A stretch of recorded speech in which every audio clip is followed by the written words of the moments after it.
Welcome to Basketball Talk Pro. Today we have a subject that might be a little bit strange for some of you, so I want to introduce it by telling you my purpose for bringing it to you and sharing it with you.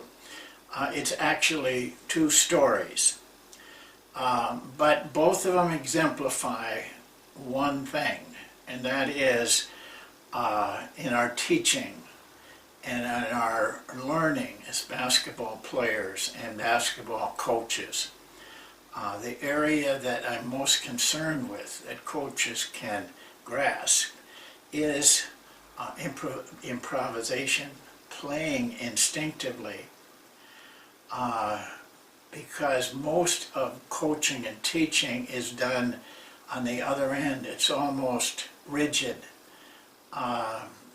Players need to play instinctively, and as coaches we need to help them learn how to do that. And there's another aspect that you see in these stories, and one is spiritual.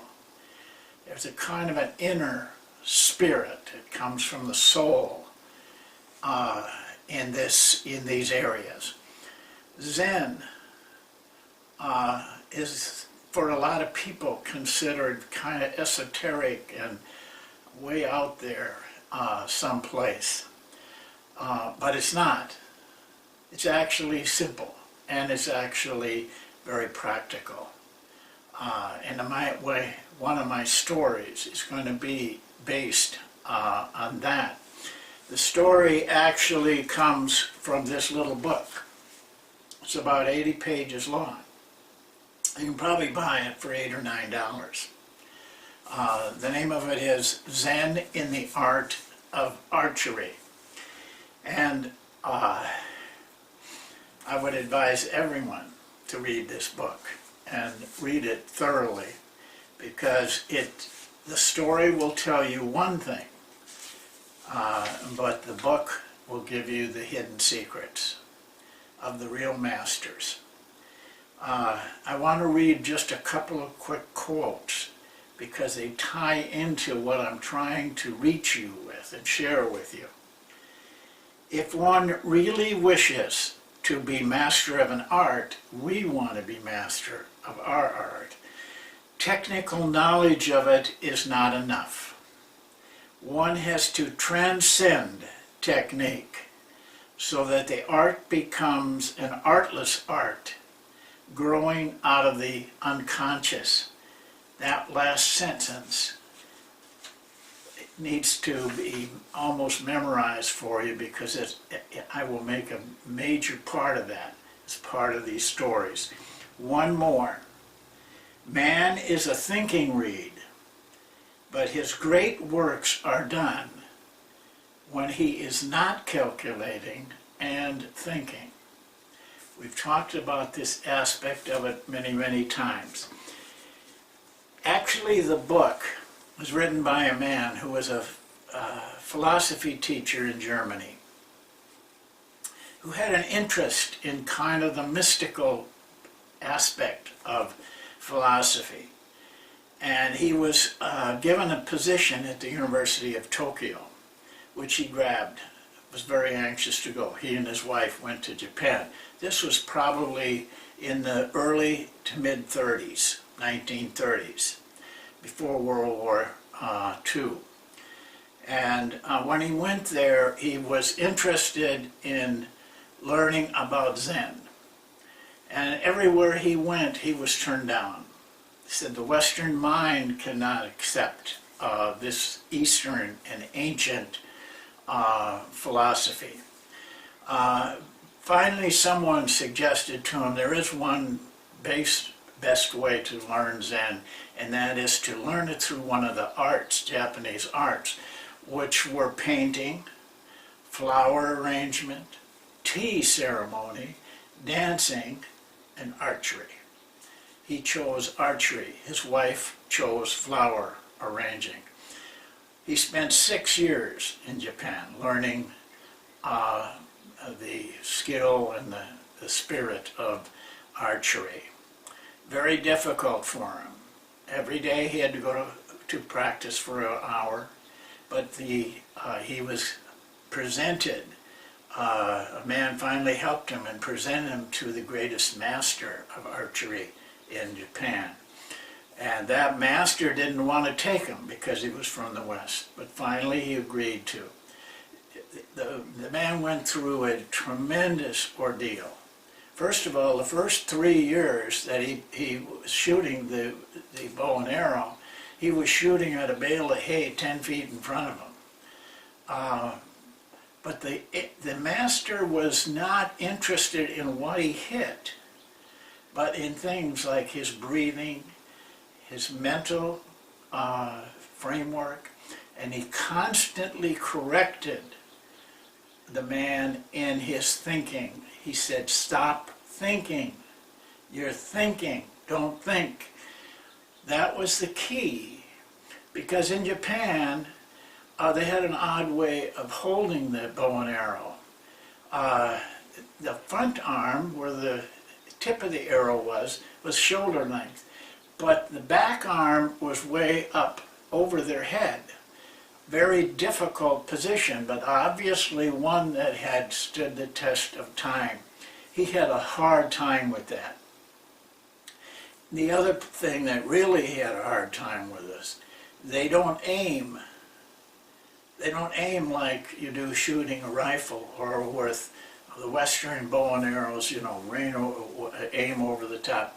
Whenever he would talk to the master about aiming, when they finally, after 3 years, he got to shoot at a regular target some distance away, the master would keep saying, "Don't aim." He wanted it to come from his inner self and what he called spirit.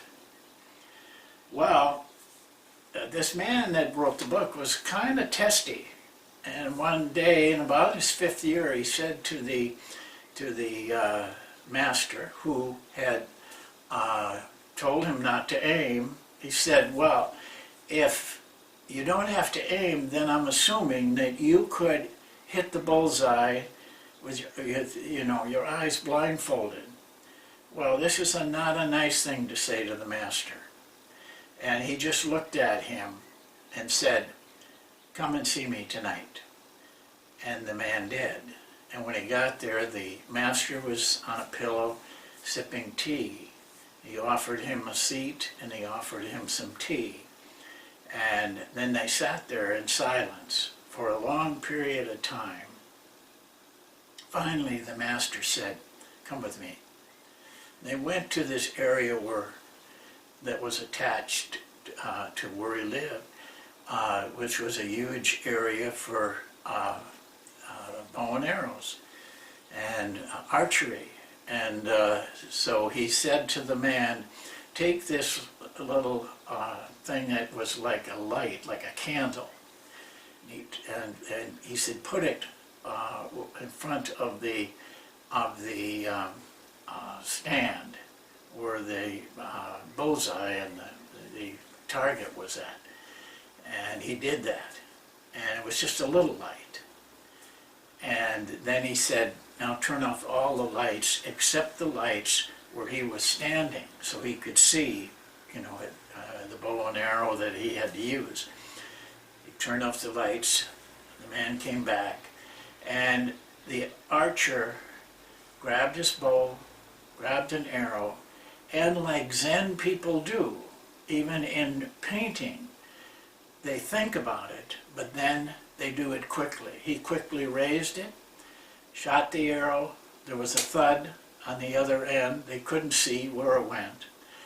He took the second arrow, shot again. This time it was not a thud, but kind of a screech. He said, turn the lights on and go get the arrows." The man went to get the arrows. The first arrow, it went right smack in the middle of the bullseye. The second arrow had splintered the first arrow. Without aiming, without particularly concern about the skill of it. What he used, and what was said at the very beginning in that quote, was his unconscious mind did it. He called it spirit. But the thing I want you to get out of it is that he didn't think. He simply grabbed the bow and arrow and shot it, because he had prepared himself mentally for the feat. Well, keep that story in mind, and let me move now to the modern world. And I'm going to read you a story out of another book called Mapping the Brain. Because through all of these centuries and all of these years, we went from having, the ancients had nothing scientific, to now being able to map the brain, putting things all over your head, and they can tell what everything is happening in your brain. You know, they can tell, for example, if you're a skilled piano player, there's a part of the brain that will be larger than the other parts. If you're a skilled basketball player, the same thing is true. The brain changes to fit what needs to be done. Well, this story was taken from a Major League Baseball playoff game. In that game, at a crucial time, with three tremendously talented players, Randy Johnson, the pitcher, Cecil Fielder, the hitter, and Ken Griffey, Jr., the right fielder. Johnson was an almost invincible pitcher, for those of you who don't know. But Cecil Fielder was equal to the task. And when the ball was thrown, he met the ball squarely, and it was screaming towards the right field stands. Well, we won't go into all of the mechanics that went into that hit, and eventually the catch. But now I'm going to read you right from the book what was happening in the brain to get Ken Griffey in position to make what was an outstanding, unheard of type of catch. Here's what the book says.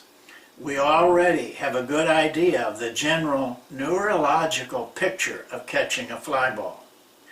The moment the ball leaps from the bat into the sky, Griffey's eyes have spotted it and started following its trajectory. His brain instantly begins computing its path through space. Millions of neural instructions flash instant by instant to hundreds of different muscles in his body. They tell those muscles how to run, where to run, how to hold his body in a dynamic balance that will increase his speed and with exactly the right degree of relaxation and tension from moment to moment. Meanwhile, his brain continues to compute the ball's trajectory and to predict where it will be at a given moment in time. Griffey's running hell-bent for leather toward the outfield fence. His eyes send that information to the brain's visual system and thence to other neural networks. Those networks are computing the rapidly closing distance to the fence, how long it will be before he gets there, and when the ball will appear.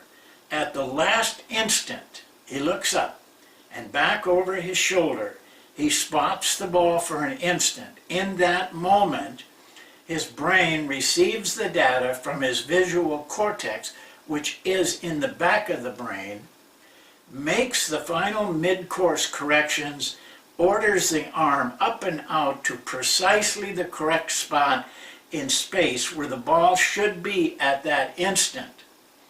It is. He catches it. He hits the wall. His brain has already ordered his muscles to relax as he hits. Oh, but don't relax the muscles in the hand with the glove and the ball. All of that happened somewhere around 3 seconds. You see the enormity of what the brain can do and has to do. By the way, those neural pathways they're talking about are almost like electricity, where you turn on this light and then the next light goes on, and it kind of just moves through. But it's not electricity. And this is the amazing thing. It's chemical. All of that was done with chemicals in the brain. And they could do it in 3 seconds, or less, probably. But before we end, I want to read you the last line in that story. It's this: was all of this unconscious? Question mark. The answer: much of it was. Ken Griffey was not thinking. In fact, he probably, his conscious mind blanked out. He was just moving from his unconscious mind. I told you the story that happened to me. I couldn't remember what I had done, but I had done something I had no right to do, no ability to do, but still was able to accomplish it. But the brain has to, the unconscious mind has to blank out the conscious mind so it doesn't interfere. Otherwise, Griffey might have been thinking, well, I'm going to hit the wall. I got to be careful. What are the fans going to think? I'll never make it. All those things would go, the conscious mind would be defeating the instance. So they blank it out. They blank out the distractions. But what I want to leave you with is that as coaches, we have to understand this. Now, the book I gave you about archery, if you would read those 80 pages, you're going to find all kinds of hidden secrets. If you read Mapping the Brain, which is a longer book, you're going to find all kinds of the little hidden secrets that we talk about, that masters have and know, and most people don't. I want to make it clear that as coaches we must learn how to deal with players so that they can play with their conscious mind shut down. Thank you. That's it for today. We'll see you next time.